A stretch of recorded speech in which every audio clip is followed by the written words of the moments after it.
ইরানের president Ebrahim Raisi, পররাষ্ট্রমন্ত্রী Hussein আমির Abdollahian সহ বিধ্বস্ত হেলিকপ্টারে থাকা সব কর্মকর্তারা মারা গেছেন।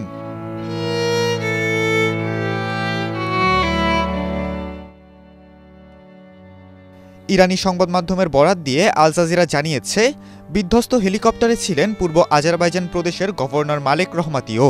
যদিও প্রেসিডেন্টের মৃত্যুর বিষয়টি এখনো পর্যন্ত নিশ্চিত করেনি দেশটির সরকারি কর্মকর্তারা।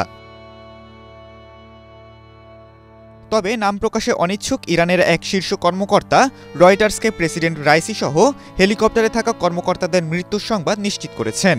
এদিকে চিকিৎসকরাও দুর্ঘটনাস্থলে প্রাণের কোনো অস্তিত্ব পাননি বলে জানিয়েছেন। এর আগে রোববার আজারবাইজানের সীমান্তবর্তী এলাকায় দুই দেশের যৌথভাবে নির্মিত একটি বাঁধ উদ্বোধন করতে যান ইব্রাহিম রাইসি। সেখানে আজারবাইজানের প্রেসিডেন্ট ইলহাম আলিয়েভও ছিলেন। সেখান থেকে 3টি হেলিকপ্টারের বহর নিয়ে ইরানের পূর্ব আজারবাইজান প্রদেশের রাজধানী তাবরিজে ফিরছিলেন ইব্রাহিম রাইসি ও তার সঙ্গে থাকা অন্য কর্মকর্তারা। ওয়ালটন এয়ার কন্ডিশনার এক্সচেঞ্জ অফারে স্প্লিট এসিতে 23,000 টাকা পর্যন্ত নিশ্চিত ছাড়। পথে পূর্ব আজারবাইজানের জোলফা এলাকার কাছে দুর্গম পাহাড়ে প্রেসিডেন্টকে বহনকারী হেলিকপ্টারটি বিধ্বস্ত হয়। তবে অন্য দুটি হেলিকপ্টার নিরাপদে গন্তব্যে পৌঁছায়। যুক্তরাষ্ট্রের তৈরি হেলিকপ্টারে যাচ্ছিলেন ইব্রাহিম রাইসি, এ তথ্য নিশ্চিত করেছে তেহরান। রাষ্ট্রীয় বার্তা সংস্থা জানায়, রাইসিকে বেল 212 মডেলের একটি হেলিকপ্টার বহন করছিল। এই মডেলটি যুক্তরাষ্ট্রে তৈরি। পশ্চিমা দেশগুলোর তৈরি বিভিন্ন বিমান ও হেলিকপ্টার ব্যবহার করে ইরান। এগুলোর বেশিরভাগই কয়েক দশকের পুরনো।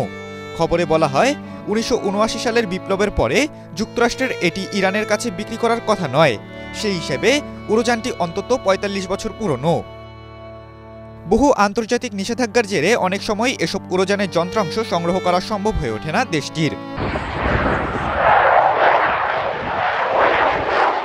ইরানের বিমান বাহিনীর বহরেও বেশিরভাগ বিমান 1979 সালের ইসলামিক বিপ্লবের আগে কেনা।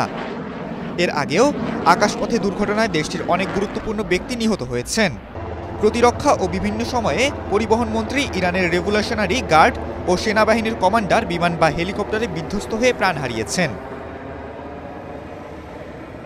খালিদুল ইসলাম তানভীর, এটিএন বাংলা।